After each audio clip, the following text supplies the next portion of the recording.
Itong pinaka-importante sa lahat. Kahit na anong yaya sa'yo, huwag kang sasama doon sa... Doon sa pinupuntahan nila? Hindi ate. Livingston daw ate, Livingston. Miss Corazon de la Cruz, a nurse from Capas, is leaving soon for the United States under the Exchange Visitors Program. Tatang, makimigo kayo. Mga 70. She will be trained in a Good Samaritan Hospital in Michigan. Kaya ito ni Miss de la Cruz is the daughter of Miss Mercedes de la Cruz and hails from Capas, Tarlac. She's a graduate of the Central Luzon Nursing School. She'll be away for 18 months. Tatang, pati ako na-extra eh. Biro niyo ka po niyo na sa dyaryo. Mga kapitbahay, ang ate ko nasa dyaryo! Hoy! Mga kapitbahay, ang ate ko nasa dyaryo! Ano yan? Mga kapitbahay, ang ate ko nasa dyaryo! Mga kapitbahay, ang ate ko nasa dyaryo! Ano yan? Oo ate, nag-aaral naman ako mabuti. Ayokong bababa ang grades mo, ha? At hihintayin ko ang mga letters mo. At aasahan ko, nire-report mo sa akin lahat ng mga nakuha mong grades. Promise yan.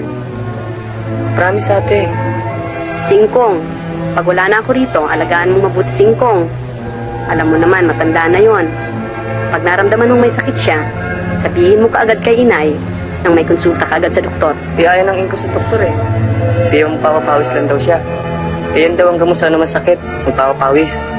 Ang inay, aalagaan mo siyang mabuti, ha? Oo ate. Sasabihin mo sa kanya, huwag siya masyado magpapagod. Ikaw ang gwardiya niya.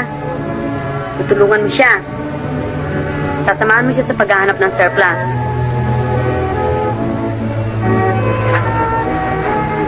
Itong pinaka-importante sa lahat.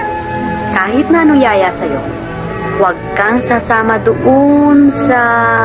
Doon sa pinupuntahan nila? Hindi ate.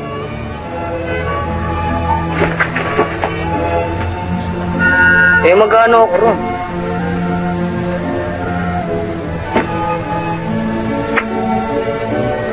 Promise yan, ha? At pag may hihilingin ka naman sa akin, sulat mo kaagad sa akin. At pangako ko sa'yo, buwan-buwan magpapadala ako ng packing. Talaga ate? Oo. Puro stage side. Of course naman, wala naman akong mabibiling local doon eh. Akong bahala sa'yo.